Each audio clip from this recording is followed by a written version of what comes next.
बिस्मिल्लाहिर्रहमानिर्रहीम। Welcome YouTube channel में एक ज़बरदस्त सी रेसिपी शलजम गोश्त, जो बहुत ज़बरदस्त से बहुत इजीली बन जाते हैं। एक डिफरेंट स्टाइल में हम आपको सिखाएंगे और एक न्यू स्टाइल में रेसिपी।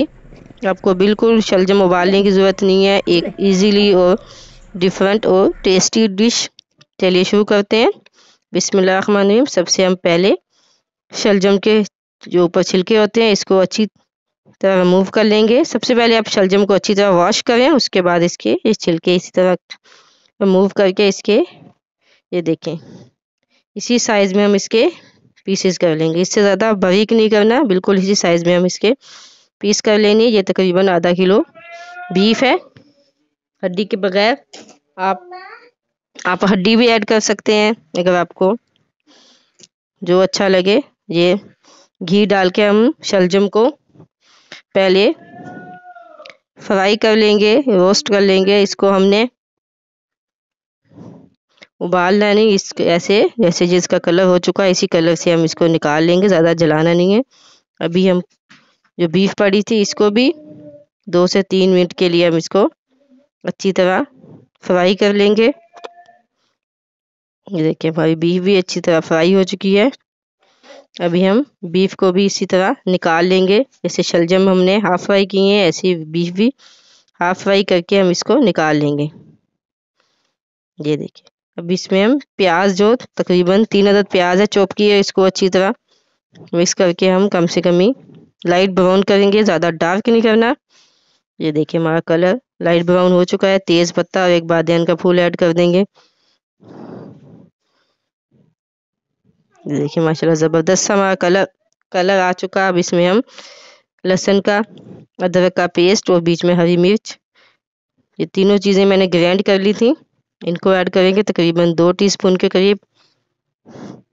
जैसे हमारा लहसुन थोड़ा सा कलर छोड़ेगा, हम इसमें टमाटर है तकरीबन 3 से 4 अदद टमाटर है, इसको चॉप करके हम इसमें ऐड कर देंगे।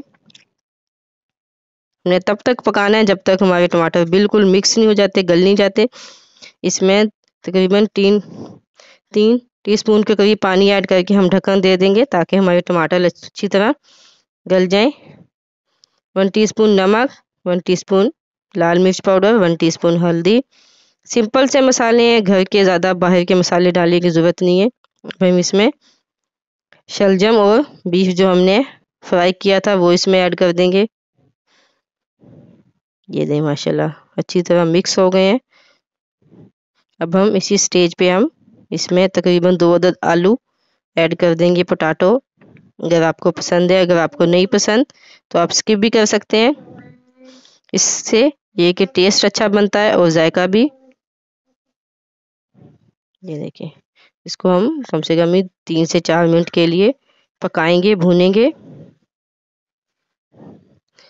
ये ज़बरदस्त सी हमारा शलजम गोश्त भून चुके हैं। अब इसमें हम 1 कप के करीब तकरीबन पानी डाल के हल्की आंच पे पकाएंगे ताकि हमारे आलू, वो जो बीफ है वो भी अच्छी तरह गल जाए। ये देखिए माशाल्लाह 20-15 मिनट हो चुके हैं। अब इसमें हम हरा धनिया और अदरक थोड़ा सा ऐड करके, ये माशाल्लाह कितनी ज़बरदस्त सी ग्रेवी शलजम गोश्त रेडी हो चुका है। अगर आपको शलजम नहीं पसंद, आप इसमें चिकन डालें, गोश्त डाल के खाएं, बिल्कुल इसी तरीके से आप लाजमी आपको पसंद आएगा और टेस्ट भी इसका थोड़ा सा डिफरेंट होगा। ये बहुत ज़बरदस्त और बहुत अच्छी रेसिपी है, बहुत इजीली बन जाती है और इसका टेस्ट बहुत ज़बरदस्त होता है। आप इसको एक बार मेरे स्टाइल में लाजमी ट्राई करें, आपको पसंद आएगी। ये देखिए माशाल्लाह कितनी लुक इसका कितना ज़बरदस्त लग रहा है और इसका जायका भी बहुत ज़बरदस्त है। आप एक बार खाएंगे, आप बार बार इसको बनाएंगे, आपको पसंद आएगी। आप आलू शलजम खाते हैं, अगर आप एक बार बीफ या चिकन ऐड करके इसमें बनाएं, आपको ये रेसिपी बहुत ज़बरदस्त लगेगी। अगर आपको हमारी रेसिपी अच्छी लगी शेयर लाइक ज़रूर कीजिएगा। दुआओं में याद रखिएगा। अल्लाह हाफिज़।